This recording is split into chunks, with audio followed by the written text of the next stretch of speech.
ग्रंथराज ज्ञानेश्वरी अध्याय 11 आणि ओवी क्रमांक 337ला थांबलेलो होतो. याच्यामध्ये सांगतात सगळं जे आहे तो परमात्मा नटलेला आहे, ते विश्वरूप दर्शन त्यांनी दाखवलेले आहे. आणि आपण मागे जे जे श्रवण केले ते एक लक्षात ठेवायचं, इथं देवाशिवाय एवढीही रिकामी जागा नाही, हे ध्यानात ठेवायचे. त्याच्यामुळं हे जेवढं जो पाहतोय ते सगळं दृश्यगोचर जगत जे पाहतोय ते सुद्धा काय सर्व परमात्मा आहे. पण आता त्याला तुलना करायची चतुर्भुज शरीराची. ते काय म्हणतात की काल पाहिलं की विश्वरूप दर्शनीत पाहिल्यानंतर ते भयंकर वाटतं.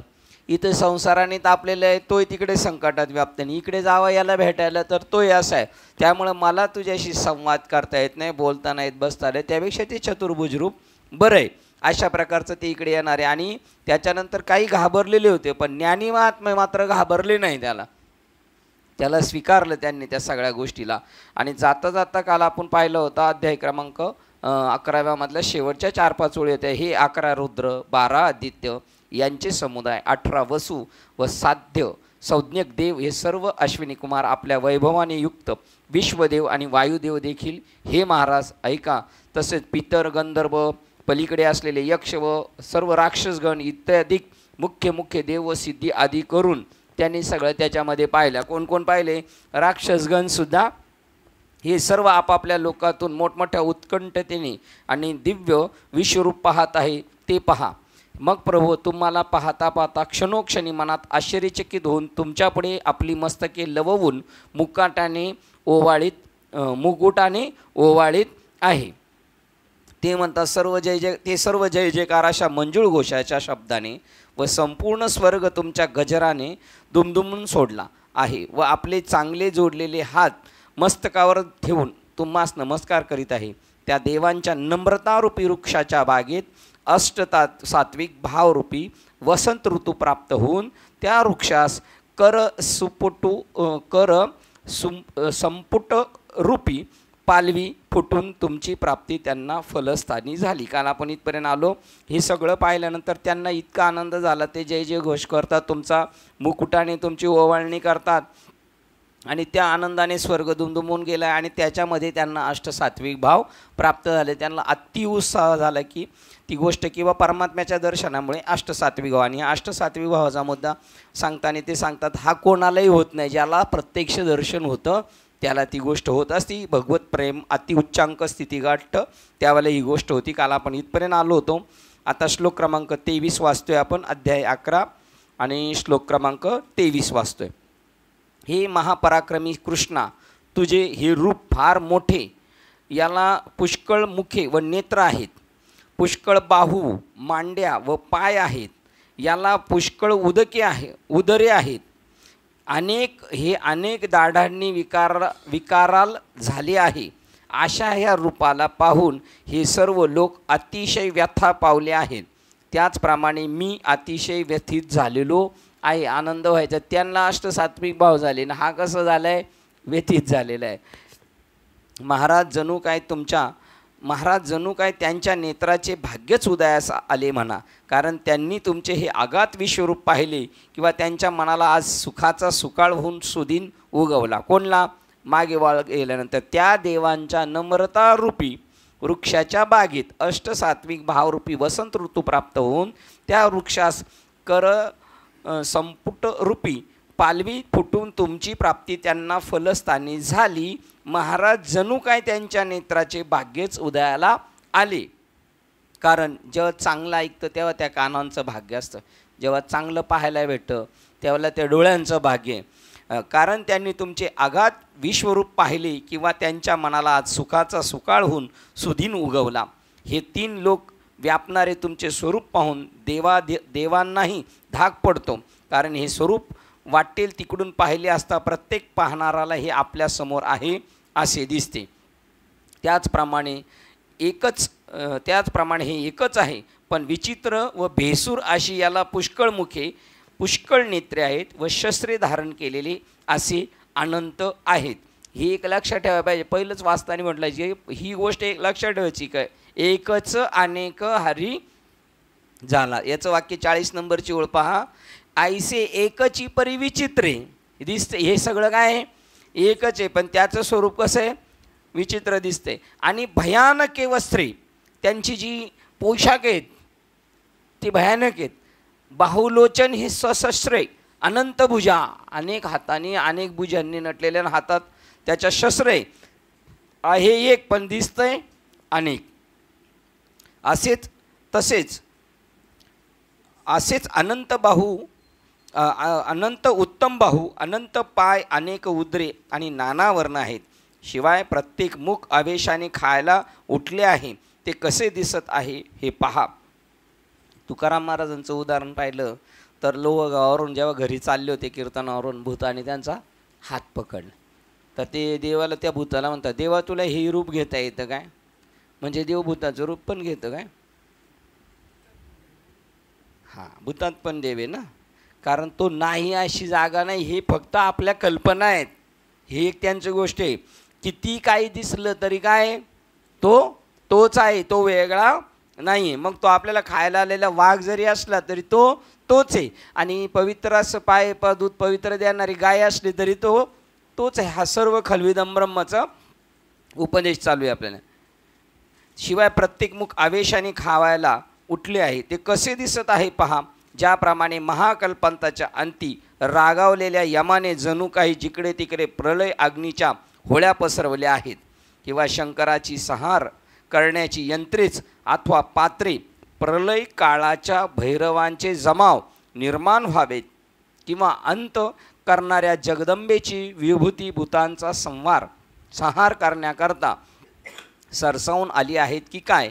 त्याप्रमाणे जिकडे तिकडे तुम्ही प्रचंड तोंडे दिसतात, आणि दरीमध्ये ज्याप्रमाणे सिंह मावत नाही त्याप्रमाणे तुमचे दात तोंडात न मावता भयंकर उग्र दिसतात. ही स्वरूप पाहून तुकाराम महाराजांना सुद्धा साक्षात्कार नव्हता, तेव्हा किळसवाणी वाटलं होतं. आणि म्हणून ते जाऊन भामचंद्र डोंगराच्या गुहेत जाऊन बसले होते. हा जो हाहाकार झाला, दुष्काळ पडला, लोक एकमेकाला मारायला लागली, छिनायला लागली, लोक उपाशी मारायला लागली, ही पावलं नाही. म्हणजे आपल्याला चांगलं आणि वाईट या दोन गोष्टीची त्यांना उपरती बुद्धी झाली आणि ते निघून गेले होते तिकडं. प्रलय रात्रीच्या गडद अंधारामध्ये जशी नाश करणारी पिशाच्या उत्साहाने संचारार्थ निघतात, त्याप्रमाणे प्रलय काळाच्या संहाराच्या रक्ताने तुमच्या तोंडातील दाढा किटलेल्या आहेत असे दिसते. फार काय सांगावे. कालाने जसे युद्धाला आमंत्रण द्यावे, किंवा सर्वांच्या संहारकाली जसे जीवाचे मरण माजून येत राहते, त्याप्रमाणे तुमच्या मुखातून अत्यंत भयंकरपणा दिसत आहे. काय सांगू, जसं कोरोनामध्ये आपण टी व्हीवर जो सगळा सीन पाहत होता तो सुद्धा कोण होता, तोच होता सगळा. पण त्यावेळेला विवेक नाही राहत. आणि विवेक कोणाकडे राहील, ज्याच्याकडे आहे त्याच्याकडे राहायला पाहिजे, पण तो पण त्या स्थितीला काय होतो, गांगरून जातो त्याला. पण नाही गांगरला पाहिजे. मृत्यू जर आपली त्याचीच विभूती आहे तर मग आता काय शिल्लक राहिले, काळ त्याचीच विभूती, काय राहिलेले, शस्त्र तोच आहे, काय राहिलेलं शिल्लक, काय सांगू. हे सर्व जग अत्यंत दीन दिसते, कारण बिचाऱ्या जगाकडे किंचित नजर टाकून पाहिलं त्याला ते दुःख रूप यमुना नदीच्या काठाच्या झाडाप्रमाणे उभे राहिलेले आहे असे दिसले. कारण अर्जुनाकडं अजून कोणती दशा आहे, जीवदशा आहे. असं आहे. तुमच्या या महामृत्यूरूपी सागरात बरं भाग्य किती आहे त्याचं, विश्वरूप पाहायला भेटलं तरीसुद्धा माणसाची धारणा तेवढी होत नाही. मिळालेली गोष्ट खरीच आहे का हे लवकर माणसाच्या ध्यानात नाही. तो सारखा ते चेक करत राहतो, अरे बरोबर आहे का, अरे बरोबर आहे का. जर एखादा पैसे घेऊन चालला भरपूर लोक, तो सारखं चेक करत राहतो, बरोबर आहे ना. पण तेवढं चोराला लक्षात येतं तो घेऊन जातो. त्यानेच ठेवलेले. तसं त्याचं झाले. तुमच्या या महामृत्यूरूपी सागरात त्रैलोक्याचे आयुष्य हीच कोणी एक नाव असून ती शोकरूपी प्रतिकूल तुफानाने निर्माण झालेल्या लाटांमध्ये हेलकावे खात आहे. देवा, मग आपल्यावर संकट आले ती काय, आपल्यावर जे संकट येतात ते सुद्धा काय देव. आता हे आपण इथं बसणार बोलणार, मी सुद्धा आणि तुम्ही सुद्धा, पण संकट आल्यावर कोणाला पकडणार आहे, बरं देवालाच पकडणार आहे का नाही. शेवटी पर्याय आपल्याला दुसरं उत्तरच नाही ना. देवा, कदाचित रागावून तुम्ही असे म्हणाल की तुला या लोकाच्या भीतीबद्दल वाटाघाट करण्याचे काय कारण आहे. तर तसे न करता जे हल्ली विश्वरूप पाहिले आहेस त्याचे मनात ध्यान करून सुखाचा उपभोग घे म्हणजे झाले. तुम्ही जरी असं म्हणले तरी मला ते पटणार नाही, कारण मागे म्हटलेच होते ते.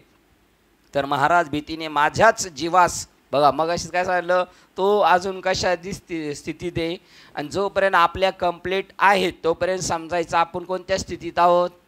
100% जीवदशेत असेल. किती काय कीर्तन ऐकलीन केलीन, भजनन किती वाऱ्या गेल्या, 20 आणि 20 40 जरी इकडून जाताना पायी गेला आणि तिकडून जरी पायी आला तरी त्याच्यावर परिणाम नाही. हां, परंतु चालू आहे, ठीक आहे. एक एक एक एक दिवस होईल, तिळ तिळ पुण्या साचा जडे. पण समजायचं जीवदशा आहे आपल्याकडं, आणि जीवदशा गेलीच तरच ईश्वर प्राप्ती झाली समजायचं.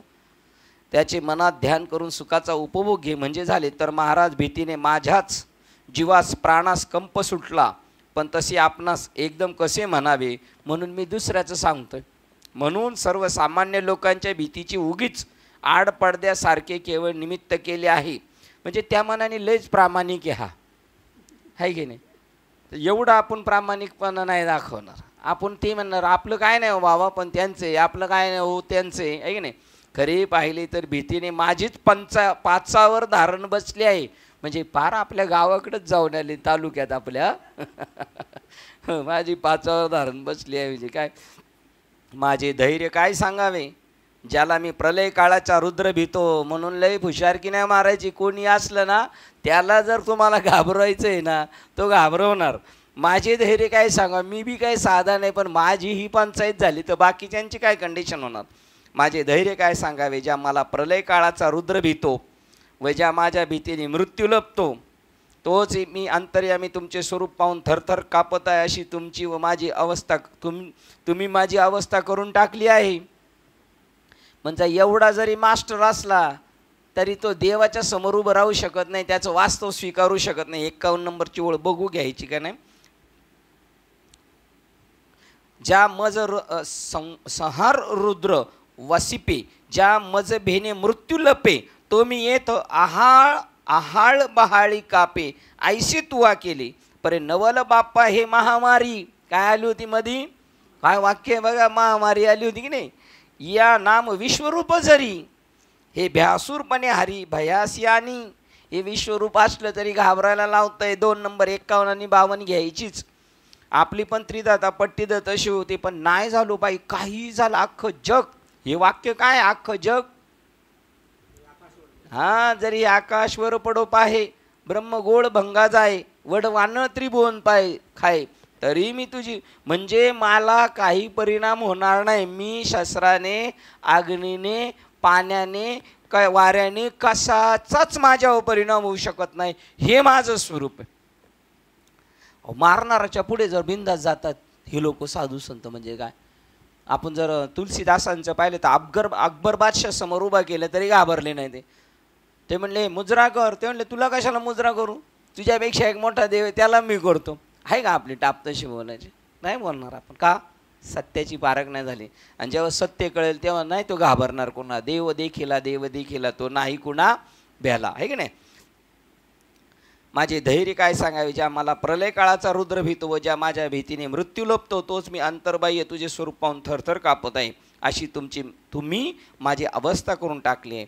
परंतु हे प्रभो, या तुमच्या अतिभयंकर रूपाला जे आपल्या उग्र तेजाने भयालाही जिंकून माघारी फिरवते, त्याला विश्वरूप म्हणणे हे नवेल नव्हे काय, हे नवल नव्हे काय.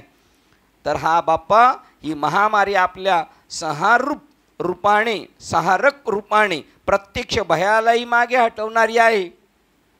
आणि हे पाहणं आणि याच्यामध्ये तुमच्या आपण बोधावर राहणं म्हणजे तारेवरची कसरत आहे. हे अवघड आहे, हे समजणं अवघड आहे. एका देवाला प्रसन्न करणं, नामदेव महाराजांनी ताटातून जेवायला लावायचं, नाचायला लावायचं, हे करू शकतो. एका बाबाची चांगल्या प्रकारे खुशामत करू शकतो आपण. पण हे सगळे बाबा नटलेले हे नाही आपल्याला रुचायचं. आपल्याला अनुभवाला येताना खूप जड जाणार आहे. पण हाही अँगल ते दाखवून जातात. तो मग तुम्ही हे पहा. आणि असं विश्वरूप पाहिलं अर्जुनाने. 52, 51 आणि 52. श्लोक क्रमांक 24. हे व्यापक देवा, संज्ञा चांगल्या देतोय तो नेहमी. हे विश्वरूप देवा, आता काय म्हणतोय, हे व्यापक देवा. पण हा व्यापक आहे, एवढं सगळं झालं. 4थ्या अध्यायात त्याला देवाने सांगितले ते वेळे आपणासहित, पण तरी हा अर्जुनपणाने शिल्लक आहेच आहे. म्हणूनच साधकासाठी ज्ञानेश्वरी की तुम्ही आपण साधना करताना आपल्यालाही हाडी अडचणी येणार, आपण परत आपल्या भागावर येणार आहे.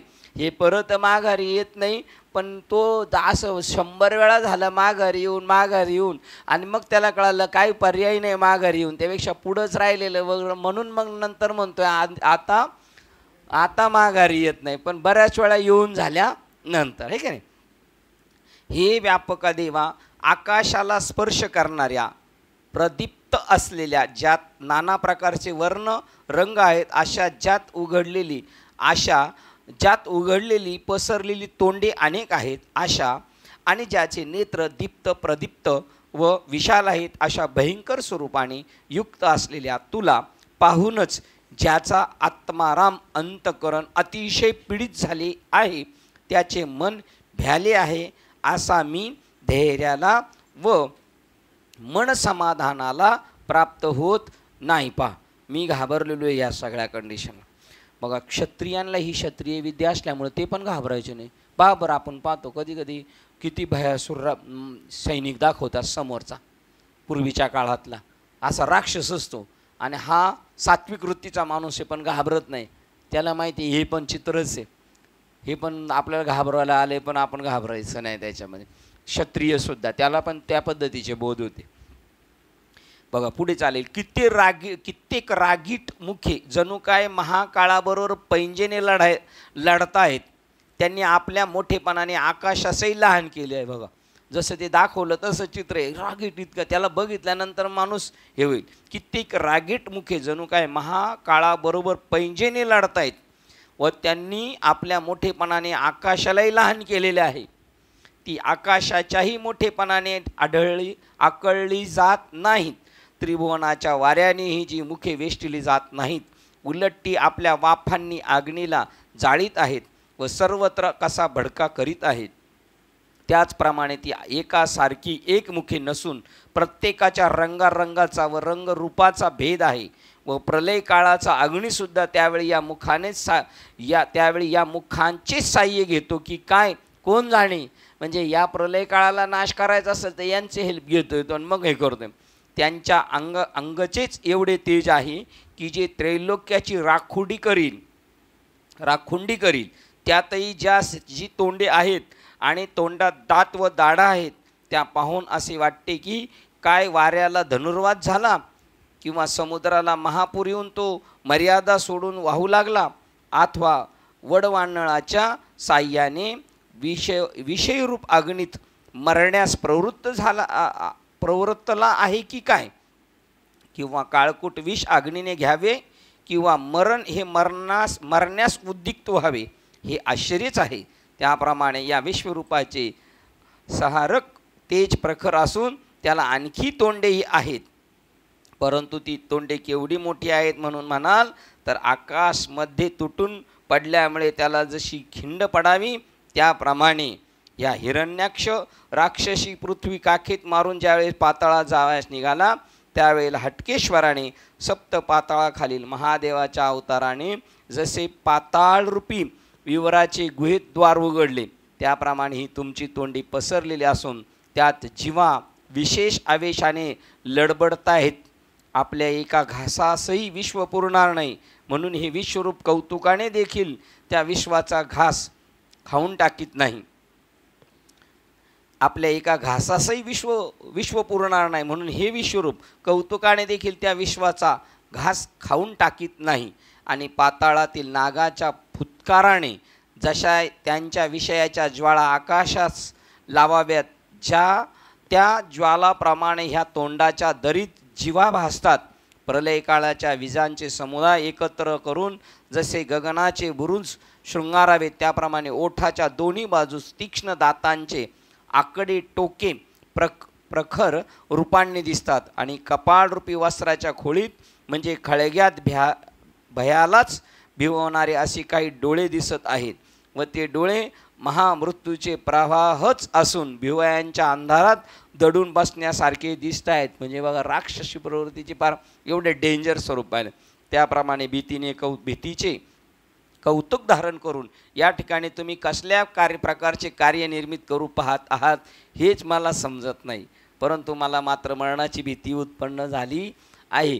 हे विश्वरूप दाखवून तुम्हाला नेमकं काय साध्य करायचं आहे? हां, अहो ही नवीन अवस्था झाली एखाद्याची आपली ध्यानाला बसल्यानंतर, आणि एखादं जर दुसरं कोण माणूस असेल तर ते घाबरते, याला काय झालं ज्याला झाले ते किती घाबरत, पण ते त्यावेळेला त्याला कळत नाही. पण ते तेव्हा दुसऱ्याचं पाहतं तेव्हा ते म्हणतं आपल्याला असं नको व्हायला. ही अवस्था होती तेव्हा तिसऱ्याला आपण पाहिलं न झालेली, आपल्याला सुद्धा वाटतं आपण न बसलेलं बरं आहे की नाही. आता इथे तर ते म्हणतं याप्रमाणे भीतीचे कौतुक धारण करून तुम्ही काय केले, आता चांगलं चांगलं दाखवलेलं बरं वाटलं आता, पण आता काय कंडिशन, हे तुम्ही कौतुक धारण करून या ठिकाणी तुम्ही कसल्या प्रकारचे कार्य निर्मित करू पाहत आहात, काय तुम्हाला याच्यातून साध्य करायचे हेच मला समजत नाही. परंतु मला मात्र मरणाची भीती उत्पन्न झाली आहे. देवा, मला जे विश्वरूप बघा, ज्याला मरणाची भीती झाली तो जीवदशेत आहे ना. आता परत कोरोना आल्यानंतर परत मरणाची भीती वाटणार आहे का आपल्याला? वाटणार तर नाही वाटणार?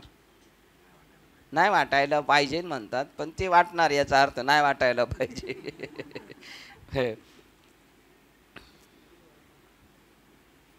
परंतु मला मात्र मरणाची भीती उत्पन्न झाली आहे. देवा, मला हे जे विश्वरूप पाहण्याविषयी डोळे झाले होते ते माझे मला चांगलेच फळले म्हणावायचे, व ते रूप पाहून जशा रीतीने डोळ्यांची भीती व्हायला ते रूप पाहून जशा रीतीने डोळ्यांची शांती व्हायला पाहिजे होती त्याप्रमाणे झाली म्हणावयाची. कंसात शांती कसली आले आहे, मरण भयच, पण बाप्पा शांती लाभली असे म्हणायची मात्र पाळी आली आहे. देवा, पृथ्व्याधिक स्थूल कार्यरूप शरीर जर नाहीसे झाले तर त्यांची कोण पर्वा करेल? म्हणजे आता आपण घाबरणार नाही असं काही घडलं तर, आणि नाही घाबरणार असं जेव्हा आपण म्हणू तेव्हा ती घटना देवा आपल्यासमोर उभी करणार, आणि मग तुझा पेपर तू चेक कर बाबा, आहे का नाही, पास आहे का नापास आहे की नाही. परंतु प्रस्तुत माझे चैतन्यच कदाचित जिवंत राहील की नाही याचाच भरवसा राहिला नाही. पा आणखी विश्वरूपधर, आणि ही अर्जुनाची कंडिशन आहे. हा धीर एवढा असून आणखी विश्वरूप दर्शनाच्या भीतीने शरीर थरथर कापत आहे. क्षणभर तेज भय काहीसे वाढलेच तर मात्र थोडा बहुतही मनालाही ताप उत्पन्न होत आहे, व बुद्धीला शांती उत्पन्न होऊन अभिमानाचाही व बुद्धीला भीती उत्पन्न होऊन अभिमानाचाही विसर पडला आहे. इतकेच नव्हे तर या सर्वाहून निराळा असा जो आनंदरूपी निश्चळ आत्मा त्यालाही शहारे म्हणजे मरण भय शिसारी आली आहे. आता हा त्याचं म्हणणं म्हणजे अज्ञान आहे. आत्म्याला शिसारी आली, भीती वाटते. देवा बाप्पा, काय हा विश्वरूपाचा, अरे मग तू मागे म्हणत होता मी इथं अर्जुन म्हणे देवे हे आपुले आपण जाणावे, परी मी देखत असे विश्व तुवा भरले, त्याचं काय झालं? फेल. 6 माही परीक्षेला विद्यार्थी फेल झाला. आता आपण फेल नाही होणार नाही का जाधव साहेब? आपलं कसं काय, आपण एकदम रुबाबात ऐकायचं छत्रपती शिवाजी महाराजांसारखं, आहे की नाही. देवा बाप्पा, काय हा विश्वरूपाचा साक्षात्काराचा छंद प्रताप सांगाल की ज्याच्या दर्शनाने माझे ज्ञानच देशोधडीस लागले. खरंय. आणि माझा व तुमचा असा हा जो गुरु शिष्याचा संबंध तो या जगात उरेल की नाही याचाही मला संशयच आहे. 370 काय आहे, परी येतुल्याही वेगळा जो केवळ आनंदैक्य कळा तया आत्मारामाही निश्चळा शहरी नाही. त्याच्यापुढे बाप्पा, बाप साक्षात्काराचा वेधू कैसा देशोधडी केला बोधू. भगवान कसं वाक्य, कशी काय ओळ बरोबर अगोदर येते. पहिली कोणती ओळ होती आपली शिंदे, आता तुमची पाठ येते. हां, ते म्हणले ते कुठं गेलं असं लगेच अर्जुन म्हणतोय. कसा माझा बोध गायब झाला म्हणतो बघा. बाप साक्षात्काराचा वेधू, कसा साक्षात्कार या, कैसा देशोधडी केला बोधू, बोध कसा गायब झाला. हा गुरु शिष्य संबंध विपाये नांदे. आता काय 2 नंबर विपाय नांदे, संकटाने संकटात नांदतोय हा. असं वाटतं का आता दोघं टिकत नाही. देवा, तुझ्या तुझे देवा तुझ्या ये दर्शनी जे वैकल्य उपजले आहे अंतकरणे, ते सावरावया लागी गवसनी धैर्याशी करीत असे. 70 घ्यायची हा शिंदे. देवा तुमच्या विश्वरूपाच्या दर्शनाने माझे व्याकुळ अंतकरणात जी व्याकुळता विकलता उत्पन्न झाली ती सावरून धरण्याकरता मी अंतकरणास धीर देण्याची खटपट करीत आहे. अगोदर माझे नावाने धैर्याचे वाकडेच पडले होते. माझे नाव ऐकताच धैर्य मला सोडून गेले होते. त्यातून मला विश्वरूप दर्शन झाले. मग काय विचारता, कधी गेले होते धैर्य सोडून? हां, पहिलं आल्या त्याचं धैर्य सारं सोडून गेलं होतं. आणि आता 11व्या अध्यायात, म्हणजे पहिल्या अध्यायाची कंडिशन झाली ती 11वा अध्याय झाल्यावर, आणि तो म्हणणं माझी 5वर धारण बसलेली. त्याप्रमाणे झालं. हे असो, परंतु धन्य आहे तुम्ही आपल्या उपदेशाने मला चांगलेच घोटाळ्यात पाडले. माझा जीवात्मा विसावा घेण्याच्या निमित्ताने बिचारा चोहूकडे धावाधाव करीत आहे, परंतु त्याला कोठेही थारा मिळत नाही. याप्रमाणे तुमच्या या विश्वरूपी महामारीच्या दर्शनाने स्थावर जंगमाधिक सृष्टीतील सर्वांचे जीवत्व नाहीसे झाले आहे. पण महाराज, हे न बोलावे तर काय करावे, कसे करावे? म्हणजे जर तुम्हाला शरण न आलो तर मी जिवंत राहील तरी कसा राहीन? बघा, म्हणजे जर तुम्हाला शरण न आलो तर मी जिवंत तरी कसा राहीन? म्हणजे आता हाणून मारून शरण आणलाय वाटतं यांना, आहे का नाही? नाही बरं, नाही शरण यावं तर संपून जाईन. आणि तसंच आहे हे विश्वरूप असे हे मायाजाळ. याच्यातून कोणी बघा, यांनी विचारलं होतं, असंच एकदा विचारलं होतं नारद मुनींनी, ते तुमची माया पाहिजे आम्हाला जरा दाखवतो म्हणले. आंघोळीला जा. आंघोळीला झाले तर त्यांना किती मुलं झाली म्हटले? 60,000. 60 झाली का? 60 मुलं झाली त्यांना. नारदाची झाली नारदी. आणि मग तेवढ्या व्यापामध्ये आणि परत आंघोळ करून बाहेर आलं. म्हणलं आता बरं वाटतंय जरा. माया बडी डाकीन, काटके कलेजा खाय. कलेजा माहिती आहे ना?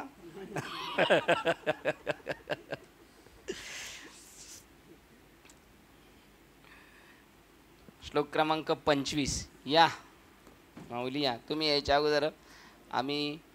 आणि हे श्लोक क्रमांक 25. आणि हे तुझा, आज बंद का केलाय दरवाजा? आवाज येतो काय?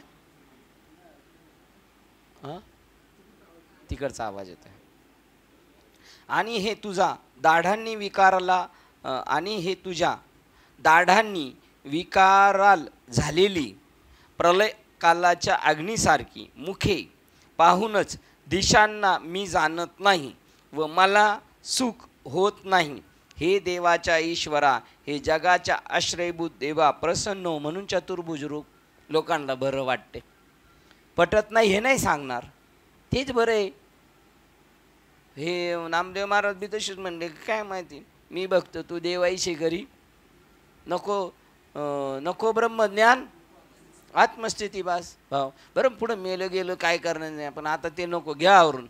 मी बघतो तू देवाईशी घरी दावी रूप मज गोपिकार म्हण ठेवीनं चरणावरी माथा. म्हणजे आता हा एवढा तापलेला आहे, म्हणजे तुम्ही भेटलो म्हणजे मी शांत होईल. अहो विश्वरूप, मला असे दिसते की जसे एखादे महाभयाचे सबंध भांडे फुटून आपल्या डोळ्यापुढे उघड दिसावे, त्याचप्रमाणे तुमची 11 विकराळ मोठी तोंडे डोळ्यापुढे पसरलेली दिसतात. हे असो, आतील दात व दाढा यांची इतकी गर्दी झालेली आहे की त्या 2-2 ओठाच्या आत झाकल्या जात नाहीत. त्या योगाने चोहूकडे प्रलय काळाच्या शस्त्रांचे दाट कुंपण लावले आहे की काय असे वाटते. तक्षक हा मूळचाच पूर्ण विषारी सर्प असून त्याच्या तोंडात जशी आणखी विषाचीच भर घालावी किंवा अमावशेची रात्र पूर्ण काळोखाप्रमाणे मूळचीच भयकारक असून तीत आणखी भूताचा संचार व्हावा, अथवा मूळच्याच दाहक असणाऱ्या प्रलय अग्नीने आग्नेयास्त्र परजावे. याप्रमाणे तुमची तोंडे मुळातच विशाल असून अजून त्यांचा आवेश आत न मावता बाहेर उचंबळत आहे व त्या योगाने आमच्यावर मरणरूपी पाण्याचे लोंढेच आले आहेत की काय असे वाटते.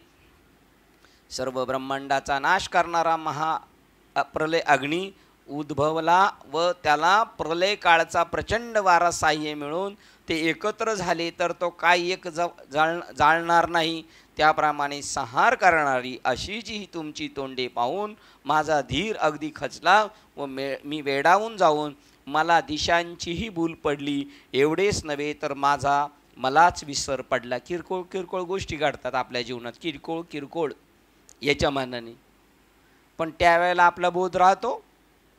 आपण म्हणतो हे काय, हे चाललंय, हे कोणाचं काय चाललंय, हे समोरचा काय करतोय, एवढा अतिरेक, आणि हे कोण करतंय हे सगळं. हां, पण त्यावेळेला कुठं सुचतंय आपल्याला, त्यावेळेला नाही सुचत. म्हणजे ही परीक्षा आहे आपली. शेजारी आपला हां काय बोला बोला मामा.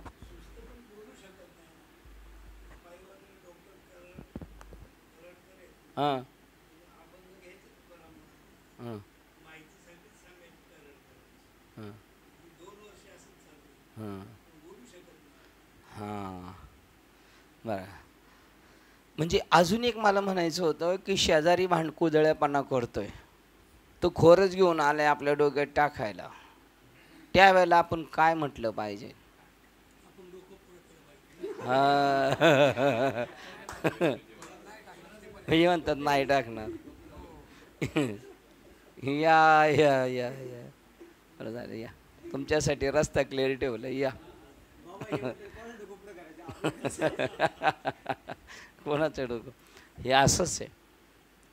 हे आयशेची संचले. पुढे काय, परस्परे मिसळले बुद्धी घेतले व्हावे. काय बुद्धी घेपे व्हावे का ना, बुद्धी घेपे येतुले व्हावे ग, पण ते नाही होत रो. ते लय जड जाते. अर्जुनाला एवढे घेपे होतले नाही, तर आपल्याला कसं काय व्हायचं. माऊली तुम्ही आलो नेमका अवघड विषय होतो. तुम्ही आलो होतो प्रसन्नच असता. काय होऊ द्या, विश्वरूप होऊ द्या, नाही तर काय होऊ द्या, काय फरक नाही. कुछ काही बी होऊ द्या, काय फरक नाही तुमच्या. हसून खेळून. आणि महाराजांना बघा बरं, मंडपात भांडणं आहेत, हे विश्वरूप दर्शन आहे महाराजांचं. हे तिसऱ्याने बघत राहायचं. बांबू तंबूवरून महाराजांची झोपलेली आहेत फार, आहे का नाही. बापरे बाबा, एकाने विनात घातला, एखादा टाळ घेऊन मागं लागेल, आहे की नाही. हे विश्वरूप असंच आहे. तिथं चांगल्या चांगल्यांची त्रिदाता पट होती. आपलं काय, पण आपल्या पाठीमागं हे आहेत ना, मग काय काय तू का म्हणे घालू तयावरी बा. आणि माझी या भक्ता या असल्या संसाराची चिंता पण नाही. काही समर्थाची कांता कोरांना मागे आपल्याला कशाची भीती राहिलेली. फक्त आपलं अस्तित्व आपण त्यांच्याशी समर्पण करायचं. मग नाही. हां, तेवी उन्मत्त जगे जयाशी खंती नाही न लगे. हां, जयाची अंगे न सिनू लोपू. बघा काय, समुद्राची माझे काही मासिय जळचर्य भैन उपजे. बघा बघा, म्हणजे समुद्राच्या आत एवढा प्रलय काळ होतो, त्याच्या आत मासे, पण ते मासे कधी समुद्राला घाबरले नाही एवढा प्रलय झाला तरी. तसं हे विकारलेल्या जगत किती जरी तापदायक असलं तर आपलं स्टँड आपण बोधावरचा हे नाही झालं पाहिजे, व्हायबल नाही झालं पाहिजे. करावं लागेल काही गोष्टी, पण तरी पण त्या हसत मुखाने करायच्या. असं भांडणे करताना हसत करायचं. म्हणजे बघा ना, जनाबाई तेच म्हणतात, हरी बोला देता हरी बोला घेता, भांडता कांडता हरी बोला. म्हणजे भांडत असलं तरी शिव्या नाही द्यायच्या. हरी हरी हरी मारू का ढोशा हरी. म्हणजे बघा असं करायचं ना. बुद्धी घेपिले एवढं झालं पाहिजे, फक्त बुद्धीत फिट झालं पाहिजे. उसन्या गाईजून जा. हा, निष्कपट व्हावे आणि उसन्या गाईजून जा. सगळं करायचं, पण कसं, कपट भाव ठेवायचं नाही आणि झुंजायचं आहेच. त्याप्रमाणे तुमचे विश्वरूप नवलच मलाच माझा, एवढेच नव्हे तर मलाच माझा विसर पडला. मग बरोबर आहे, असं बरोबर आहे, विसर पडला पाहिजे. तुमचे विश्वरूप मी थोडेसे डोळ्यांनी पाहिले नाही, तो त्यापासून होणाऱ्या सुखाचा दुष्काळ पडला.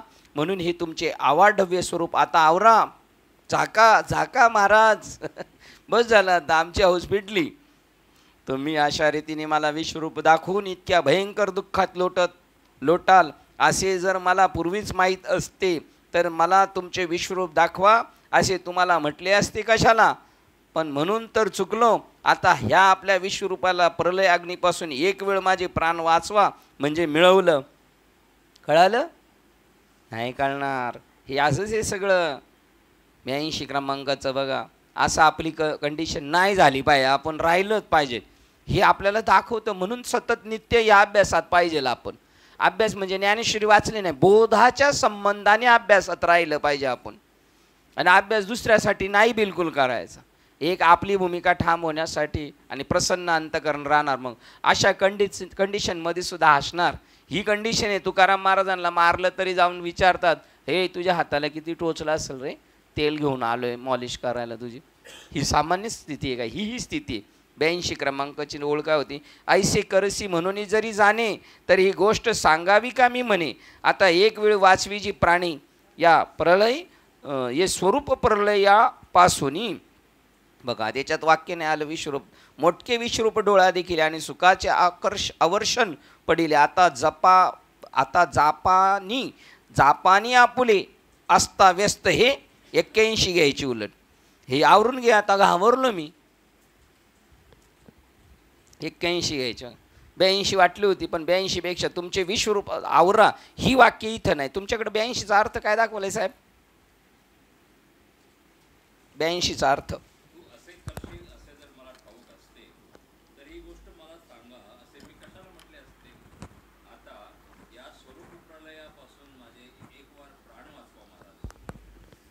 बरोबर घ्या. 82 पण घ्या. ती अवस्था झाल्यावर काही लोक म्हणतात ना, आम्हाला माहिती असतं तर आम्ही नसता अनुग्रह घेतला. असं करणार असतं तर तुम्ही आहे नाही. ही पण घ्या 82. तू असं करणार आहेस असं आम्हाला माहिती असतं तर आम्ही असं केलं नसतं. या पुढे या. ये इकडं बाळा. बघा एक पोर घाबरती का? सण पुढं आली पण आहे नाही. हे अनंता, तुम्ही आमचे खरोखर सत्ताधारी धनी आहात. तर माझ्या जीविताच्या मरणाच्या आड काहीतरी ढाल घालून म्हणजे हा महामारी रूपी तुमच्या विश्वरूपाचा पसारा पुन्हा आपल्या स्वरूपी आवरा. बघा म्हणून सनकादिक वरती आहेत. 15व्या अध्यायात सनकादिक कुठे आहेत? ते या बोधावर आहेत ठाम. या सगळ्या विश्वरूपात कशाला घाबरणारे? म्हातारी एकाचं दाखवलं होतं. म्हातारी एक तर आधीच आजारी आणि ती गाळ आणि तिच्या अंगावर खोटा साप पोराने टाकला. तिची दात किळ बसली आणि पोराला फटकावलं ना चांगलं. आता पोर काय करायला गेलं होतं? मजा करायला गेलं. खरं होतं का साप? आणि आता हे जे खरं आहे का हे सगळं अर्जुन पाहतोय? हे सगळं नाटक आहे. हे म्हणजे नाटक आहे काय? हे हा पिक्चर आहे काय? हा पिक्चरच आहे. या पिक्चरमधलं आपल्याला एक पार्ट दिलेलं आहे, करायचं जायचं निघून. आता पिक्चरमध्ये जर एखाद्या वेळेला म्हटलं असते चला मग शोलेच सांगतो आणि पिक्चरमध्ये साईन घेत आणि साईनला अमिताभ बच्चनला तुम्हाला मरावं लागेल ते म्हणले असते आपण नाही मरणार तर पिक्चर आला असता का? नसता झाला आहे की नाही. बरं पिक्चर प्रवचनात कीर्तनात तर नसता झाला मग आहे की नाही. मग त्यांना मरायचं होतं तर माहिती होतं तरी ते त्यांनी काम केलं की नाही. आणि आपल्यालाही माहिती आता काय जाणार होत. मग काम करताना का कसर करायची?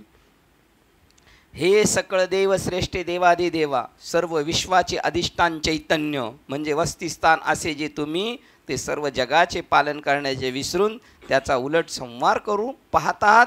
बघा हे कळतं ना. मध्ये कळतं बोलतो पण प्रसंगाला व्हायबल होतो. काय 84 ओळीची सुरुवात बघा बरं किती. ऐके सकळ देवाची या परदेवे तुवा चैतन्य गा विश्व वसते. हे विसरलासे उपरते संहार करू आदरिले. संहार करू आदरिले. तुझ्यामुळे हे जग तू भरतो. तू देवादेवा विश्वास अधिष्ठान तुम्ही आहात.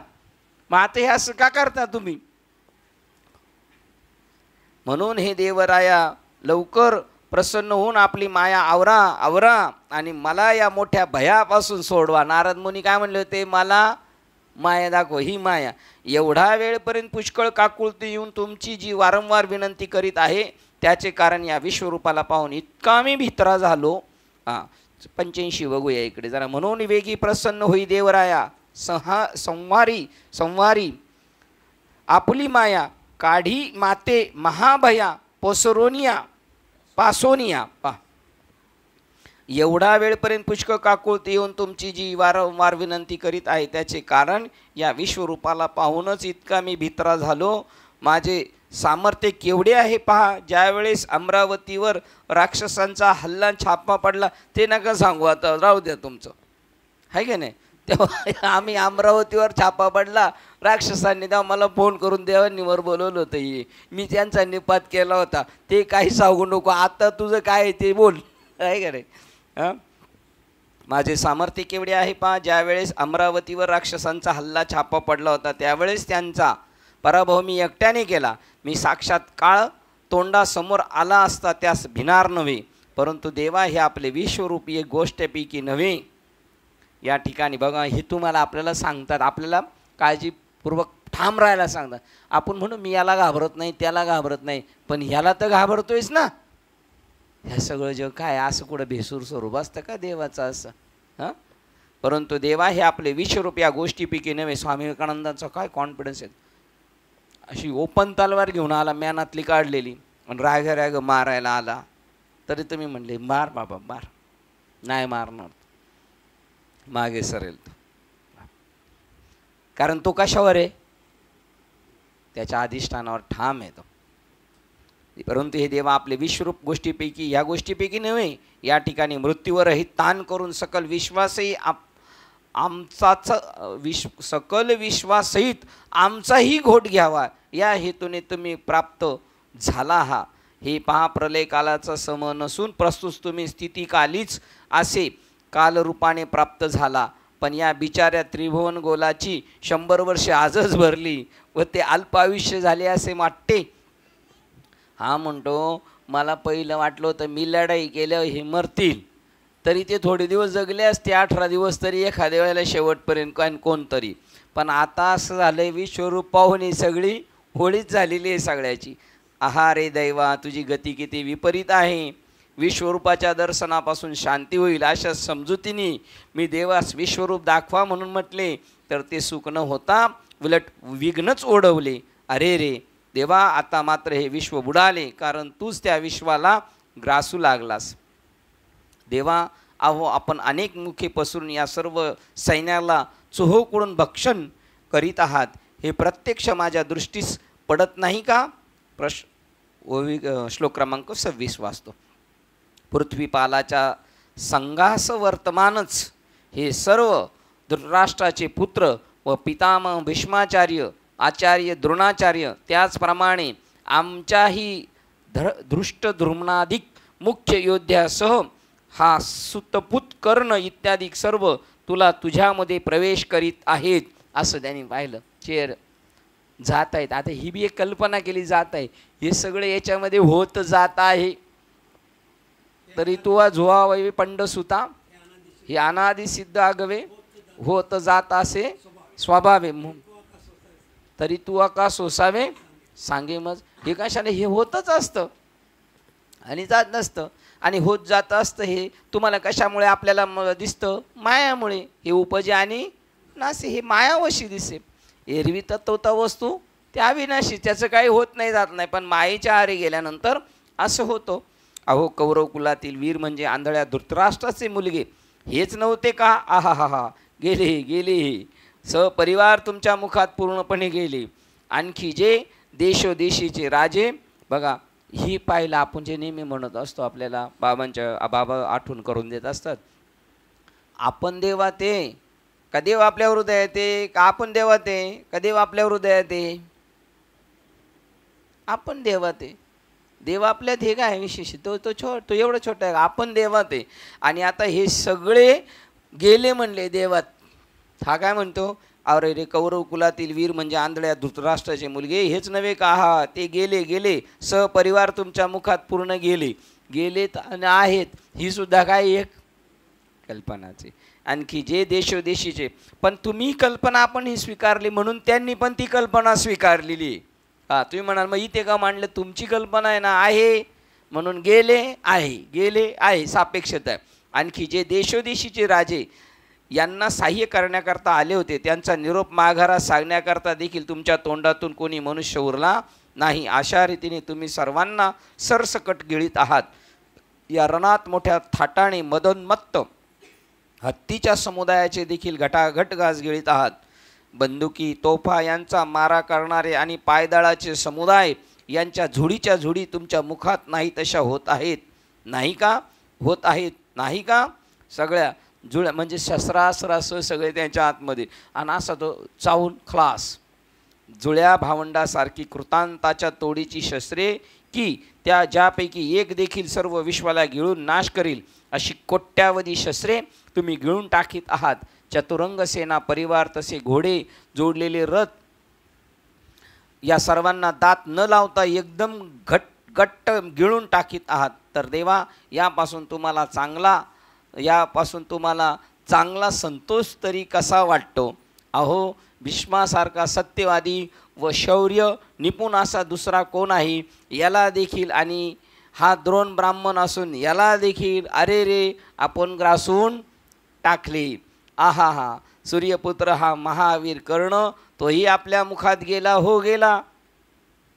आणि आता आमच्याकडील योद्ध्यांना तर केसासारखे नाहीसे गेले, हे मी पाहत आहे.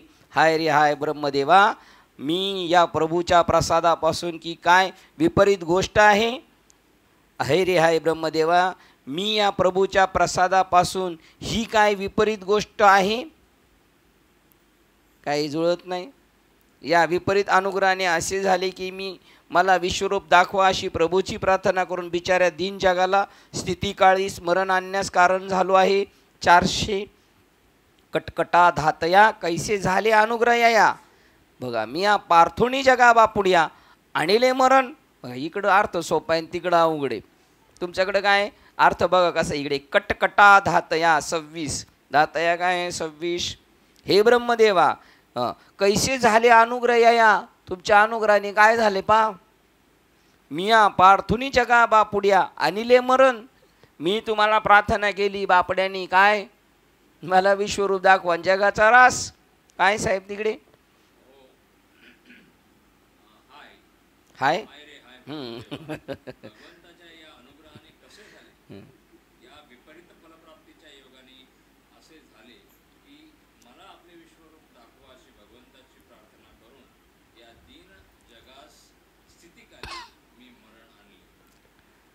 देवाने. बघा, ते म्हणजे याचा अर्थ इकडे थोडा अवघड दिला. हाय रे हाय ब्रह्मदेवा, मी प्रभूच्या प्रसादापासून ही काय विपरीत गोष्ट आहे? हां, हे काय बाबा प्रसाद झालो, असं कुठं होत असतं का? बरोबर आहे. या विपरीत अनुग्रहाने असे झाले की हा विपरीत झाला आता अनुग्रह. मला हे कोणाच्याकडून विपरीत आणि व्यवस्थित? आपल्याकडून. त्याच्याकडून विपरीत नाही, काहीच नाही. त्याच्याकडून अनुग्रहच नाही. हां, त्याच्याकडून अनुग्रह बी नाही, काहीच नाही. हे सगळं स्वप्न आहे. तुमचा अनुग्रह बरा खरा, बाकी सगळं स्वप्न आहे की नाही. देवाने पूर्वी थोड्या बहुत युक्तीसह आपल्या विभूती सांगितल्या, त्यावर समाधान मानावे की नाही? मी पण त्याप्रमाणे समाधान न मानता विश्वरूप दाखवा, थोडक्यात समाधानी राहायचं म्हणून विनंती करून मी हट्ट धरून बसलो, त्याचा हा परिणाम. म्हणून भोक्तव्य ते कधीच चुकत नाही. म्हणून जे म्हणतात ती गोष्ट अगदी खरी आहे, आणि बुद्धीला त्या भोगाला अनुरूप म्हणजे जसे होणार असेल त्यासारखेच होत असते. लोकांनी आपल्या मरणाचे खापर माझ्या डोक्यावर फोडावे, मला दोष द्यावा, असे माझ्या कपाळी म्हणजे प्रारब्धी लिहिलेच होते. ती गोष्ट तरी कशी चुकणार? म्हणजे पहिल्याच द्यायची आठवण झाली त्याला, का हे माझ्या नावाने खापर फुटणार आणि मी पापी होईल, त्यापेक्षा नको. पण तसं नाही म्हणलं तर असं ही ओळख घेत असतात बाबा लोक. 2 नंबर 401 नंबर माघा थोडिया बहु उपपत्ती येणे किती नंबर होती? 2 आहे ना. म्हणून भोग्य ते त्रिशुद्धीनं चुके आणि बुद्धी होण्यासारखीच ठाके, माझ्या कपाळी पिटावे लोक हे लोटले का ह्या. बघा, ठरलेलं आहे तसं. पूर्वी अमृत मंथनाच्या वेळी प्रथम अमृत हातात आले, ते घेऊन उगीच स्वस्त बसावे की नाही? पण नाही, देवाने समुद्र मंथन बंद न करता जास्तीची इच्छा केली, तेव्हा शेवटी त्याच्या हाती काळकूट विष निघाले. बरं, तेव्हा त्याचं अमृत निघालं, तेव्हा देवांनी शांत बसायला पाहिजे होतं ना? नाही, अजून अजून अजून म्हणल्यावर घ्या काळकूट विष मग. परंतु तेही एक प्रकारची कमीच होते, कारण त्याचे निराकरण करण्यासारखे तरी होते, आणि त्याप्रमाणे त्यावेळेस ते संकट शंकराने दूर केले. पण हल्लीचा जो हा विश्वरूपाचा प्रकार हा प्रत्यक्ष पेटलेला वाराच आहे, तर त्याला कोण आवरीन? विषयाने भरलेले आकाश कोणाला घेता येईल? महाकाळाबरोबर खेळता येईल असे कोणाचे सामर्थ्य आहे? ज्ञानेश्वर महाराज म्हणतात, याप्रमाणे अर्जुन दुःखाने व्यापून कष्टी होऊन मनातल्या मनात शोक करू लागला. परंतु हे विश्वरूप दाखवण्यातील देवाचा आशय काय आहे याचा विचार तो जाणत नव्हता. कळत नाही. रोज येणाऱ्या माणसाला असं घरी वाटतं का आपण रात्रीचं बी प्रवचनच ऐकतोय म्हणून? कधी नव्हत येणाराला नाही, रोज येणाराला. मला असं वाटतं मी रात्रीचं बी प्रवचनच करतोय म्हणून. असं होतं का साहेब? साहेबांनी एकदाच कीर्तन केलं तर 4 वाजेपर्यंत झोपले नव्हते म्हटले. रोज केलं तर झोपत नाही यायची, आहे की नाही? देवाचा उद्देश कळत नाही माणसाला. हे बघा, ज्ञानेश्वर महाराज म्हणतात, बघा ही वाक्य घ्यायचे, किती नंबरची? 6 नंबरची. ऐसा अर्जुन दुःखी सिनतू, किती? 6 नंबर. सोचित असे जीवान तू परी न देखे तो प्रस्तुत अभिप्राय देवाचा. देवाची काय युक्ती आहे हे कळालं नाही. ही ओळ घ्यायची. कारण मी अर्जुन मारणारा व हे कौरव मारणारे अशा ज्या उलट मोठ्या मोहाने तो व्यापून गेला होता, तो त्याचा मोह नाहीसा करण्याकरताच श्री अनंताने आपले हे विश्वरूप दाखवले. त्याच्या डोक्यात होतं ना ते गाडून टाकायचं होतं, तू मारणारा नाहीस. आणि बघा, दुसऱ्या अध्यायातच विचारलं होतं, असं मला वाटायला लागले अर्जुन आता तुझ्या बोलण्यावरून, जगात एक कोणतरी परमात्मा आहे, तो जन्माला घालतो, तो सांभाळतो, तोच रास करतो सगळ्याचा. तर मला असं वाटायला लागले तो तूच आहेस म्हणून. चे म्हणला आपण नाही, तो आपण नाही. ते दाखवायचं आहे त्याला. यात 7 नंबर पण घ्यायचे. यात देवाचा अभिप्राय की अरे वास्तविक कोणी कोणास मारीत नाही, ह्या वळ आहे आपल्याकडं. तरी हे सर्वांचा संहार करणारा मी स्वतः आहे, ते तत्व श्रीहरी विश्वरूपाच्या निमित्ताने व्यक्त करीत होते. परंतु अर्जुनास हे न समजल्यामुळे तो व्यर्थ व्याकुळ झाला व उगाच नसलेली भीती वाढवीत होता. 9 पर्यंत. परी वायाची व्याकुळता तो न सोजवीची पंडूस होता, त्याला कळे ना, मग हा कंपू नव्हता वाढवीत असे. आहा कंपू नव्हता वाढवीत असे. 9 नंबर. अरे कोणी कोणाते न मारी ही ओळ आहे बघा. कुठून पुढपर्यंत घ्यायचं? 6 ते 9. आता आपल्याला कळाले म्हणजे आपल्यावर काही परिणाम होणार नाही. आता आपल्याला सगळं कळालं नाही, त्याला माहीत नव्हतं पुढं काय आहे म्हणून. हे आता आपण 11 अध्याय वाचलाय पुरा म्हणल्यावर आपलं टेन्शन राहिलेलं नाही. आपल्याला काय भीती राहिली का हो डुंबरे साहेब? काहीच नाही, आहे की नाही? मामा काय भीती आहे? ती पहा श्लोक क्रमांक 27. हे समस्या आल्यावर त्याच्यावर काय करायचं? समस्या आल्यावर काय उपचार आहे त्याच्यावर? समस्या आल्याच काय त्याच्यावर काय उपचार? त्यालाच म्हणतात हरिओम शांती शांती, सोम सोम शांती. शांती को अपना लो, आहे का नाही? 27. त्वा करणारे असे होत साते. 27 नंबरचा श्लोक वाचतोय. त्वा करणारे असे होत साते, मोठ्या त्वरेने तुझ्या दाढांनी विक्राळ दिसणाऱ्या भयानक मुखात प्रवेश. मग माऊलींना सुद्धा आवरलं नाही, आपल्याला सावध करतात ते. अर्जुनाला नाही कळालं म्हटले. आता हे सगळं बोलतायत कोण? देव आणि अर्जुन कृष्णाचा संवाद चालला. अर्जुन बोलतोय पण मधी ज्ञानेश्वर महाराजांनी तोंड घातलं आपल्यासाठी. अर्जुनाला देवाचा अभिप्राय नाही कळला. मी तुम्हाला क्लिअर करून सांगतो, हे सगळं दाखवायचं आहे ना, हे त्याच्या डोक्यातलं घबाळ काढण्यासाठी हे एवढं मोठं नाटक त्याला करावं लागलेलं आहे, दाखवावं लागलं. बघा आपल्याला किती ते आपल्यासाठी मधी बोलले. ते भयानक नाही, भयानक मुखात प्रवेश करतात आणि त्यातील काही पुरचूर्ण झालेल्या मस्तकांनी दातांच्या फटीत अडकून राहिलेले दिसतात. बा त्वा करणारे असे होत साते मोठ्या त्वरेने तुझ्या दाढांनी विक्राळ दिसणाऱ्या भयानक मुखात प्रवेश करतात आणि त्यातील काही चूर्ण झालेल्या मस्तकांनी दातांच्या फटीत अडकून राहिलेले दिसतात. त्यावेळेस तो अर्जुन पुन्हा म्हणाला, हो हे पहा, ज्याप्रमाणे आभ्रे आकाशात नाही तशी होतात त्याप्रमाणे शिरस्नाने व कवचे या सकट ही दोन्हीकडील सैन्य एकाच वेळी तुमच्या तोंडात नाही तशी झालेली आहेत. म्हणजे डोक्यावर घातलेले ते हेल्मेट आणि या शरीरात घातलेले कवच त्याच्या सह गेले. म्हणजे कवच घालून गेले होते, काही तकलीफ नको व्हायला, पण त्याच्या सह आत घेऊन गेले त्यांना.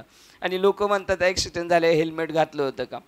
हो, हेल्मेट असलं तरी घेऊन जाणार, काळजी करू नका तुम्ही.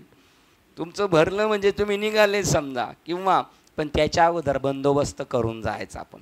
किंवा महाप्रलयाच्या अखेरीस यम विश्वात कोपल्यावर जसा 21 वर्गाचा पाताळासह तो गिळून टाकतो, अथवा दैव प्रतिकूल झाल्यावर संग्रह करण्याचे ऐश्वर्य जेथेच्या तेथेच आपल्या आपणच नाहीसे होते. पहा, अथवा दैव प्रतिकूल झाल्यावर संग्रह करणाराचे ऐश्वर्य जेथेच्या जेथे आपल्या आपणच नाहीसे होते, त्याप्रमाणे ही कर्माची गती कशी विलक्षण विपरीत आहे. पहा, ही एकत्र जमलेली सैन्य एकदम या मुखात शिरून त्या तोंडाच्या सपाट्यातून सुटून एकही बाहेर पडत नाही. 12 नंबरची ओळ घेतील इतर लोक, बरं का. ना तरी उदासीने दैवे संचकाची वैभवे जेथीच्या तेथे स्वभावी विलया जाती. 12 नंबरचा अर्थ परत त्याप्रमाणे, अथवा दैव प्रतिकूल झाल्यावर संग्रह करणाऱ्याचे ऐश्वर्य जेथीच्या तेथे आपल्या आपणच नाहीसे होते. जर अनुकूल झालं आणि प्रतिकूल झालं का गायब. त्याप्रमाणे हे कर्माची गती विलक्षण आपल्या नाही घ्यायची, त्याप्रमाणे ही कर्माची गती विलक्षण विपरीत आहे. ते पहा, ही एकत्र जमलेली सैन्य एकदम या मुखात शिरून त्याच्या तोंडाच्या सपाट्यातून सुटून एकही बाहेर पडत नाही. उंटाच्या तोंडात अशोक वृक्षाचे डहाळे जसे चघळताना दृष्टीस पडतात, त्याप्रमाणे हे सर्व लोक तोंडात व्यर्थ लयास गेलेले आहेत. परंतु मुकुटासह मस्तके दाढांच्या चिमट्यात सापडून त्यांचे कसे पीठ होत असताना दिसते आहे. त्या मुकुटावरील काही रत्ने दाताच्या फटीत अडकून राहिली आहेत. तेवढ्यात एखादं जर भिकारी असत तर ती काढायला जाईल काय तेवढं मिळालं तर मिळालं, तसं त्याला आतमध्ये ओढून घेईल पटकनी, आहे ना.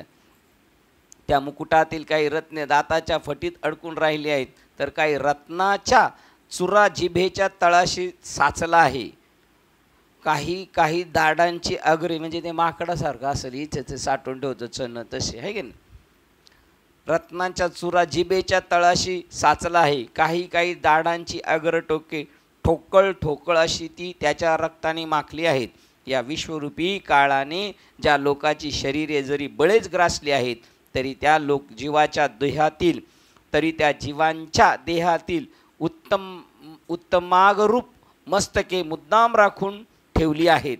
त्याप्रमाणे शरीरातील उत्तम जी भाग मस्तके ती जरी निश्चय करून विश्वात्मक महाकाळाच्या तोंडात सापडली होती, तरी ती शेवटी नाश न पावता उर्वरित राहिली आहेत.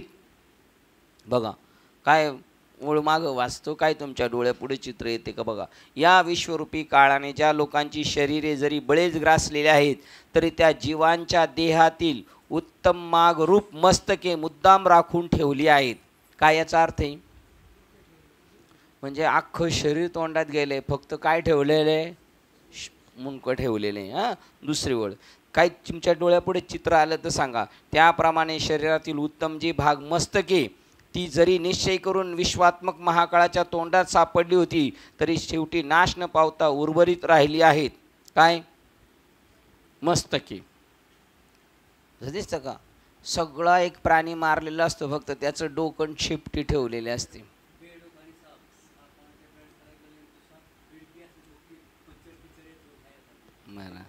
बरोबर. आणि आपण इकडे अशी कुठे लटकवलेली पाहिलीत का? सगळे काढलेली, फक्त तोंडच ठेवलेली आणि शेपटी ठेवलेली आहेत. नाही तशी तोंड ठेवली दाखवायला फक्त, आहे की नाही. मग अर्जुन पुन्हा म्हणतो, हा काय चमत्कार आहे, या जगात जन्माला आलेल्यास मृत्युमुखात जाऊन पडावे याशिवाय दुसरी गतीच नाही. म्हणून सर्व जग या विश्वरूपाच्या वदनरूपी डोहात आपोआप जाऊन बुडत आहे. आपण ॲटोमॅटिक सगळं प्रवाह चाललेलं आहे. असं हे घटिका यंत्र परिप्रमेय का सूर्याची आस्थाचे नि काय प्रमाणे हां चालेल, ही पण चालेल. ना तरी उदय असतं अखंडित होत जात असे, ना तरी हां हां हां ना तरी उदय असतं होत असे अखंडित जैसे तैसे हे जन्म मरण अनिवार्य जगी. आणि न चालताही सूर्याचे चालणे त्याप्रमाणे त्याचं हे चालणंच आहे. असं मृत्यू जन्म मृत्यू हे पुनरपी जननम पुनरपी हां ना तरी उदय असताचे प्रमाणे न चालता सूर्याचे चालणे हां हां ते कर्माच्या ठीक त्याप्रमाणे एवढंच बस झालं आपलं पुढंच. ही सर्व सृष्टी आपोआप या मुखाच्या वाटेला लागली आपोआप. आणि या विश्वरूपात्मक परमात्मा जागच्या जागी स्वस्थ राहून सर्व जगाला सहजच गिळीत आहे. कोणला गिळीत आहे तो? एवढं जरी कळलं असतं ना पार द्वैत पाहून कोणला गिळीत आहे तो? हा विश्वरूप परमात्मा कोणला गिळीत आहे? ही वाघ सिंह आणि ही गाई, आणि वाघ त्या गाईला खातो तर तो म्हणतो गाईच गाईला खाती, असं वाक्य आहे त्याच्यात लिहिलेलं. हां हे कोण कोणाला करते? इथे मागे दिले, अरे कोणी कोणा ते न मारी, येतं मीच हे सर्व संवारी, मीच आहे मरणारा मारणारा सगळं मीच आहे. आणि पाहणारा पण पाहणारा भांबवला. हां ती काष्टाची अग्नी होते, वी मरते मारते पाहे स्वरूप माझे आहे की नाही. ही सर्व सृष्टी आपोआप या मुखाच्या वाटेने लागली आहे. आणि या विश्वरूपात्मक परमात्मा जागच्या जागी स्वस्थ राहून सर्व जगाला गिळीत आहे. ब्रह्मदेवासारखी मोठमोठाली सर्वच्या सर्व मंडळी या विश्वरूपाच्या सर्वात आती उंच असलेले जे तोंड त्यात वेगाने धाव घेत आहेत, स्वतःच चाललेत. बाकीची इतर साधारण प्रतीची जी मंडळी ती अलीकडच्या मुखात शिरत आहेत. त्यांना पण प्रत्येकाला स्टेप बाय स्टेप जागा ठेवलेल्या आहेत. हे व इतर जे प्राणी मात्र ते उपजलेल्या ठिकाणीच नाहीसे होत आहेत. परंतु या विश्वरूपाच्या मुखाच्या सपाट्यातून निसंशय काही सुटत नाही. श्लोक क्रमांक 28 वाचतोय. ज्याप्रमाणे नद्यांचे पुष्कळ जलप्रवाह समुद्राच्या बाजूलाच वाहत जाऊन त्यातच शिरतात, त्याप्रमाणे हे मृत्यूलोकातील वीर तुझ्या सर्व बाजूनी प्रकाशमान होणाऱ्या मुखात प्रवेश करतात. हे आपोआप चाललेलंच आहे. उपजे आणि नाशी हीच परंपरा इथे सांगतात. ज्याप्रमाणे महानद्यांचे प्रवाह सहज सत्वर समुद्रास येऊन मिळतात, त्याप्रमाणे सर्व जग चोहूकडून वेगाने येऊन तुमच्या मुखात प्रवेश करीत आहे. मुखात प्रवेश करीत आहे का? मुखातच आहे, तिथंच येते. तसे सर्व प्राणी समुदाय अविश्वरूपी मार्गात दिवस रात्रीच्या सोपानाच्या मापाने पायरी पायरीने त्वरित तुमच्या मुखात येऊन मिळण्याचा योग साधित आहेत. त्या टी व्ही स्टेशनला कशा त्या पायऱ्यात उभं राहिलं का आपोआप वर जातो, तसे आपोआप त्याच्या तोंडात माणूस जातो. याप्रमाणे पतंग ज्यामध्ये मोठा वेग उत्पन्न झाला आहे असे होतसाते प्रदीप्त अग्नीत नाशासाठी प्रवेश करतात, त्याप्रमाणे हे सर्व जग लोकही ज्यांचा वेग अतिशय वाढला आहे असे होतसाते तुझ्या मुखामध्ये नाश पावण्यासाठी प्रवेश करतात. ज्याप्रमाणे वनवा लागल्यावर डोंगराच्या दरीमध्ये पतंग समुदाय उड्या घालतात, त्याप्रमाणे हे पहा बघा स्वयंभू स्वतःच उड्या मारतात. सर्व लोक तुमच्या मुखात येऊन पडत आहेत. परंतु ज्याप्रमाणे तापलेल्या लोखंडावर पाणी पडले असता जळून खाक होते, त्याप्रमाणे जेवढ्या म्हणून प्राण्यांना तुमच्या मुखात प्रवेश केला, जेवढ्या म्हणून प्राण्यांनी तुमच्या मुखात प्रवेश केला, त्यांचे नावही वहिवाटीतून देखील अजिबात पुसून टाकले. त्यांचा नाव पत्ता नाव रूपाचा पत्ता देखील नाहीसा केला. आणि असंच न्याय इकडे पण. ज्या दिवशी आपण त्या ब्रह्मस्वरूपाशी एकजीव होऊन जाऊ, त्या दिवशी आपला नाव रूप पत्ता सगळा संपला, वहिवाटीतून आपण कट.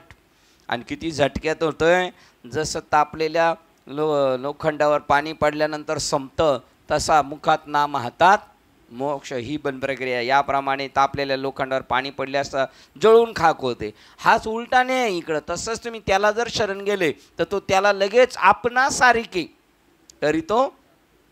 पण हा अभंग नाही म्हणतात गाथ्यात. हा आपण म्हणतो पण हा गाथ्यात नाही असं म्हणणे मोठ्या लोकांचं. आता आपण बारकाल्या लोकांनी फक्त ऐकायचं, परंतु त्याप्रमाणे तापलेल्या लोखंडावर पाणी पडले असता जळून खाक होते. त्याप्रमाणे जेवढ्या म्हणून प्राण्यांनी मुखात तुमच्या मुखात प्रवेश केला त्यांचे नाव रूप वहिवाटीतून देखील अजिबात पुसून टाकले. त्यांचा नाव रूपाचा पत्ता देखील नाहीसा झाला. श्लोक क्रमांक 30. हे व्यापक देवा, एवढं मात्र डोक्यात ठेवतोय तो प्रत्येक वेळेला, हे व्यापक देवा. हे आमच्या माऊलींचं वाक्य आहे. श्लोकात तसं आहे का? वाचा बरं श्लोकाचा अर्थ. श्लोकात आहे? हा आहे, श्लोकात आहे, त्याशिवाय बोलणार नाहीत. 30 नंबरचा श्लोक. हे विष्णू, जळत असणाऱ्या मुखांनी सर्व लोकांना सर्व बाजूने गिळत असणारा तू अतृप्तीमुळे जिव्हासाठी आहेस. तुझी प्रखर तेजे आपल्या तेजाने सर्व जगाला व्यापून त्याला भाग देत आहे. हे विश्वव्यापक देवा स्टार्टला आहे का विष्णुदेव आहे? हां, विष्णुमय, विष्णू, हां, हे विष्णू. मग ते संस्कृतमध्ये आणि त्याचा अर्थ काय तोच दिलाय त्यांनी, हे विष्णू. इथे हे व्यापक देवा दिलाय, हे विष्णूचा अर्थ दिलाय हे व्यापक देवा. हे व्यापक देवा सर्व बाजूने सर्व लोकांना, हा श्लोकामध्ये आहे पण त्याचा अर्थ हे व्यापक देवा. हां हां, मग हे व्यापक देवा तू सर्व बाजूने सर्व लोकांना जळत असलेल्या, यांचा अर्थ अजून सोपा आहे, ओपन करतं यांचा अर्थ साखरे बाबांना. हे व्यापक देवा सर्व बाजूनी सर्व लोकांना जळत असलेल्या तोंडांनी ग्रासणारा गिळणारा असा होत साता त्यांचा स्वाद घेतोस. काय घेतो त्यांचा? तुझ्या उग्र कांती समग्र जगाला तेजाने भरून सोडून अतिशय ताप देतात. आणि याप्रमाणे इतक्या सर्व जगाचे भक्षण करूनही तुमची भूक मुळीच कमी होत नाही, ती नाहीच. उलट तुमचा जठराग्नी इतका विशेष रूपाने प्रदीप्त तरी झाला कसा? याप्रमाणे एकदा रोगी तापातून बरा झाल्यावर त्याला खा सुटते, किंवा एखादा भिकारी दुष्काळातून सुकाळात आला म्हणजे त्यास खा सुटते. त्याप्रमाणे सर्व जगाचा लय करूनही अजून तुम्ही जिबल्यांनी ओठ चाटीत असता, त्या जिबल्यांची गडबड दिसते. त्याप्रमाणे या तुमच्या तोंडापासून जेवढे म्हणून खाण्याचे जिन्नस आहेत त्यापैकी एकही जिन्नस वेगळा उरला नाही. तेव्हा आपल्या या खरमरीत भुकेचा अपूर्व महिमा काय वर्णन करावा? संपूर्ण समुद्राचाच एक घोट करून तो पिऊन टाकावा काय? पर्वताचा एक घास करावा की काय? हा सर्व ब्रह्मगोळच दाढे खाली घालून चिरडावा की काय? सर्व दिशाच घेऊन टाकाव्या, साऱ्या चांदण्या चाटून पुसून घ्याव्यात. अशा प्रकारचा तुमचा हवरेपणा सहज नजरेस येत आहे. याप्रमाणे विषय भोग भोगू लागले असता भोग विषय काम अधिकच वाढतो, किंवा विस्तवाला जो सरपणाची लाकडी लावावी तो तो तो तो तो जास्तीच भडकतो. त्याप्रमाणे सर्व जगाला खात असताही पुन्हा पुन्हा तुमचे तोंडी खा करीत राहिली आहेत. याप्रमाणे वडवानळात एखादे कवट टाकले असता ते त्याला पुरत नाही, त्याप्रमाणे आपले हे एकच तोंड कसे व केवढे पसरलेले आहे. म्हणजे अख्खं जे तोंडात गेले ते काय फक्त कवटे फक्त, आणि हे तोंड एवढे. पहा, या जिभेच्या फक्त टोकावरच हे सर्व त्रिभुवन मोहरीसारखे राहिले आहे. जिभेच्या टोकावर मोहरीसारखे. तेव्हा पोटात किती वाव असेल बघा. तेव्हा एका तोंडाची जर ही वाट झाली तर तुमच्या या विश्वरूपात असलेल्या अशा अगणित तोंडांना इतकी त्रिभुवने कोठून आणावीत? तेव्हा त्यांना पुरेसा आहार मिळत नसून त्यांनी ही तोंडे इतकी पुष्कळ का निर्माण केली आहेत? अहो, त्या ज्याप्रमाणे चोहकडून वनवा लागून मध्ये हरणे सापडावी त्याप्रमाणे बिचारे सर्व जग तुमच्या या वदनरूपी ज्वाळांच्या भडक्यामध्ये सापडले आहे. तिसरं चालले संवाराचं काम दाखवतात. आधी मध्य अंती, जन्म स्थिती आणि लय, हे सगळं असं चालू आहे या विश्वरूपात. हे सगळं आता या विश्वरूपाची तशी स्थिती झाली आहे की काय? तुम्ही देव नसून या विश्वरूपाचे, बरोबर चालू आहे ना आपण? हां, आता या विश्वाची तशी स्थिती झाली आहे की तुम्ही देव नसून या विश्वरूपाने त्या सर्वांचे अनिष्ट कर्मच ओढवले आहे, किंवा जगतरूपी जळचरांना तुमचे वदनरूपी काळ जाळेच पसरले आहे. मग आता तुमच्या या विश्वरूपाच्या तेजरूपी जाळ्यातून स्थावर जंगम वस्तूंनी कोणीकडून बाहेर पडावे ही तुमची तोंडे नसून जगाला पेटलेली लक्षाग्रह सोडवली आहेत असे वाटते. आपल्या प्रखर तेजाने आपण प्राणी मात्राच्या अंगास कसे पोळतो हे अग्नीला समजत नाही, परंतु ज्याला त्याचा स्पर्श होतो त्याचा प्राण मात्र गेल्याशिवाय राहत नाही. किंवा आपल्या तीक्ष्ण धारेने दुसऱ्याला कसे बरे मरण येते हे त्या शास्त्राला काय माहिती? अथवा आपण आपल्या सेवनाने लोकांचे प्राणघातक कसे आहोत हे जसे विषाला समजत नाही, त्याप्रमाणे तुमच्या मुखांच्या प्रखरपणाची तुम्हाला अजिबात आठवणच नाही. परंतु तुमच्या या अलीकडील मुखातच सर्व जगाची होळी होऊन राहिली आहे. देवा आत्मा म्हणून ज्याला म्हणतात ती जर तुम्ही एकच असून सर्व विश्वात ओतप्रत व्यापकही आहात, तर मग हा प्राणघातक यमाप्रमाणे आमचा नाश करण्यास का प्रवृत्त झाला आहात? प्रश्न बरोबर विचारला त्यांनी. हे जर सगळं तुम्ही एकच आहात तर मग हे कशाला चाललेलं आहे? हे चाललेलं नाही, हे तुम्हाला दिसतंय, तुमच्याकडून कल्पनेतून आहे ना. 41 नंबर बघा. अगा आत्मा तू एकू सकळ विश्व व्यापकू तरी का आम्हा अंतकू, तैसा ओढवलासी तरी मिया सांडिले जीवत्वाची चाड. आता मी संपलेत जमाय आणि तुवाईनं ना धरावी भीड. आता तू का माग पुढं पाहू नको, मी तयार झालेलो आहे. कशाला? तर तू काय आता माग पुढं कसर करू नको. आणि मनी आहे ते उघड बोल का सुखे, तुझ्या मनात काय मला संपवायचे का ते खुशाल कर आता तुला दे. मी तर आपल्या जीवितवाविषयी आशा सोडली आहे आणि तुम्ही भीडभाड न धरता तुमच्या मनात जे काय करायचे असेल ते खुशाल उघडपणे सांगा पाहू. तुम्ही आपल्या या विश्वरूपाचे उग्रपण किती वाढवित आहात. देवा तुमच्या अंगी जे भगवंतपण म्हणजे जगाचा पालनकर्तेपणा आहे त्याची काहीतरी आठवण करा हो, नाहीतर निदानपक्षी माझ्यापुरते तरी कृपा करा. बघा बाकीच्यांचं जाऊ द्या, सगळ्यांना वाचवायचं तर वाचवा, पण नसेल वाचवायचं तर आपल्याबद्दल तर काहीतरी, आपण तुमचा माणूस आहे आपला माणूस. 43 नंबर आला का नाही? आता परत जागेवर आला का नाही? आता पहिल्यासारखा आला जागेवर. अशीच आपली, आपण परत बॅक टू पॅवेलिन, परत पहिल्यासारखेच होणार नाही झालो पाहिजे. आणि याच्यासाठी सावधगिरीचा इशारा दिला आहे. जरी सावध राहायचं, पुन्हा कल्पनेची झोप येईल आणि मग हा अभेद बोध जाईल आणि मग स्वप्नी पडशील तू. म्हणून अर्जुना तुला अजून सावध करतो. 9व्या अध्यायात सावध केलं तरी तू पडला की नाही स्वप्नात? भयंकर रूप घेतलेले, श्लोक क्रमांक 31, भयंकर रूप घेतलेले आपण कोण आहात ते मला सांगा. हे देवा तुला नमस्कार असो. म्हणजे अजून सुद्धा क्लिअर नाही हे कोण आहेत म्हणून, आहे की नाही?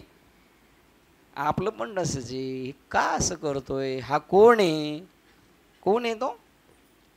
आणि मग ते कीर्तनाला उभं राहिलं म्हणलं तेव्हा म्हणला ओळखीला हरी धन्य तो संसारी. भयंकर रूप घेतलेले आपण कोण आहात ते मला सांगा. हे देवा तुला नमस्कार असो. हे देवातील श्रेष्ठ देवा मजवर प्रसन्न व्हा. काय खरं गौड बंगाल काय ते सांगा. मी तुम्हाला प्रार्थना करतोय. प्रार्थना आपण जे जगाचे अधिकारण त्यात तुम्हाला मी जाणण्याची इच्छा करतो, कारण तुझ्या या चेष्टेला मी जाणू शकत नाही. ही टिंगलटवाळी चालू ठेवलेली तू चेष्टा, तुझं काय संकल्प हे कळत नाही. त्यामुळं नक्की सांग, अजूनसुद्धा मला काय नीट कळानं काय चाललंय तुझं हे, आहे की नाही? अहो वेदवंद्य वैद्यक वेद असणाऱ्या त्रिभुवनैक्य आद्य म्हणजे मूळ कारण विश्ववंद्य महाराज, माझी एवढी एक वेळ विनंती ऐकावी. याप्रमाणे बोलून शूर अर्जुनाने भगवंताच्या चरणास आपल्या मस्तकाने नमस्कार केला आणि म्हटले, हे सर्वेश्वरा आता माझी विनंती ऐकावी. मला समाधान व्हावे म्हणून विश्वरूपाचे ध्यान दाखवा. असे मी विचारले तो लगेच तुम्ही एकदम सर्व त्रिभुवनाचा संहार करण्याच्या हेतूने मोठे भयंकर रूप धारण करून सर्वास गिळीतच सुटला आहात. तेव्हा तुम्ही आहात तरी कोण? कशीही इतकी भयंकर तोंडे का धारण केली? आणि त्याचप्रमाणे ह्या सर्वच हातात शस्त्रे कशा करता धारण केली आहेत? वारंवार रागाच्या आवेशामुळे अधिक अधिक विशाल होऊन गगनासही कमीपणा आणीत आहात व डोळे भयंकर लाल करून वटारून आम्हाला की भीती काय म्हणून दाखवित आहात. देवा, या ठिकाणी सर्व संहारकारक यमाशी स्पर्धा काय म्हणून करीत आहात. असे उग्र रूप धारण करण्याचा तुमचा हेतू काय आहे, तो तरी आपण मला सांगा. अर्जुनाचे हे बोलणे ऐकून श्रीकृष्ण म्हणाले, मी कोण आहे व कशा करता एवढी उग्र रूपे धारण करून एवढा मोठा झालो आहे, हे ना तू विचारित आहेस. बरं, मग सांगतो आता. 32 नंबर बघा. लोकांचा अर्जुनच बोलते. भगवान कधी बोलणार आहे? 32ला बोलणार. आता बोलणार भगवान. लोकांचा क्षय करणारा काल अतिशय वृद्धी, श्लोक क्रमांक 32 वाचतोय. लोकांचा क्षय करणारा काल अतिशय वृद्धी पावलो आहे. यावेळी लोकांना मारण्यास, त्यांचा संहार करण्यास प्रवृत्त झालो आहे. शत्रूच्या प्रत्येक सैन्यात जे योद्धे स्थित आहेत ते सर्व तुझ्या वाचून नाहीसे होतील. तू एकटं राहणार आहे, 5 पांडव तुम्ही राहणार. ऐक तर हे, अरे खरोखर मी काळ आहे व लोकांचा संहार करण्याकरता मोठा वाढून चोहुकडे माझी तोंडे पसरली आहेत आणि आत्ता मी या सर्व विश्वाला गिळून टाकीन. असे ऐकून अर्जुन म्हणतो, अरे रे, मागल्या संकटाला त्रासून या देवाची प्रार्थना केली, ही दुसरी प्रार्थना, आता सगळ्यांना घेऊन जाणार. पण तू काय काळजी करू नको, तुला ठेवणार होला मागे.